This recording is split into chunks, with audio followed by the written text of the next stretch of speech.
To celebrate their final season in Oakland, the Warriors have scheduled a slew of tributes to their memorable players, their championship moments and, above all, their astonishingly loyal fan base over their 47 seasons at Oracle Arena. Sounds like an amazing place. Why say goodbye at all? You're probably tired of hearing my line, but we're leaving a building, not a city, said Rick Welts, the Warriors team president, good-naturedly broaching the topic before the inevitable question arrives. This team is going to be in the Bay Area forever, and we're not leaving Oakland. The East Bay will continue to be an important part of the franchise. The Warriors will play the 2019-20 season at Chase Center, part of the team's privately funded development in San Francisco that has already surpassed its projected $1 billion building cost. Gone will be the defeating echoes of Oracle Arena, the oldest venue in the NBA. The joint opened in 1966 and has been mostly rockin' ever since, with sellout crowds and imposing dins even in the worst of times. In advance of its swan song, the Warriors gave the Bay Area news group a sneak peek at some of the ways in which they'll say farewell. Perhaps sensitive to the suggestion that the team is abandoning some of the most loyal fans in sports, 3 Warriors team executives volunteered during our visit that the vast majority of season ticket holders are following them to Chase Center. Halfway through the renewal process, roughly 80% of season ticket holders have committed to Chase Center.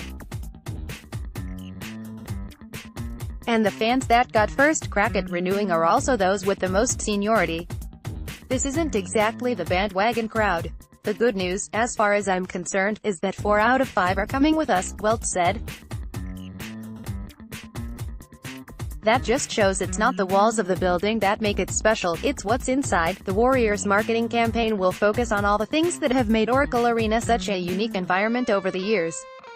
There will be salutes to the players and coaches, the fans and to the team's connections to the surrounding communities. One thing you won't see are specific references to the past or future city. As this typical bit of campaign prose makes clear, the message is that the mailing address is irrelevant. It's not Roar ACLE or Chase Center. It's not the Golden Gate or the Bay Bridge. It's not the North Bay or the South Bay, the 510 or the 415. Because the Warriors are the Bay's team. We're one Bay. So, rep the Bay. The quicker reminder is that they've always been the Golden State Warriors. There's a reason that we've never been the Oakland Warriors, and there's a reason that we're not going to be the San Francisco Warriors, said Jen Millett, the team's vice president of marketing. We've really grounded ourselves in being the Bay Area's team. Stephen Curry represented this ideal, almost comically so, at the Warriors' victory parade last June.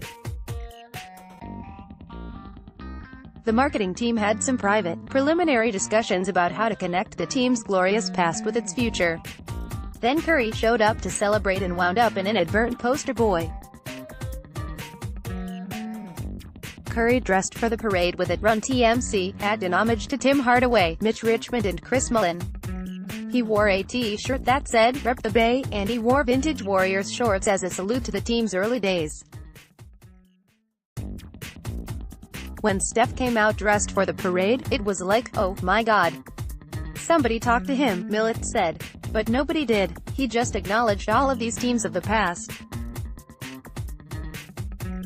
It was like, well, he just wrote the campaign. Images around the arena will blend the past and the present, with photos that appear to have players from different eras on the court at the same time. There's one with a picture of Rick Barry shooting an underhanded free throw as Sean Livingston stands in the background. There's another in which Manute Bol towers over a timeout huddle that also includes Draymond Green and Andre Iguodala. Another has Coach Steve Kerr giving on-court instructions to Tom Tolbert. We're going to have a TV spot that does roughly the same thing, Millett said.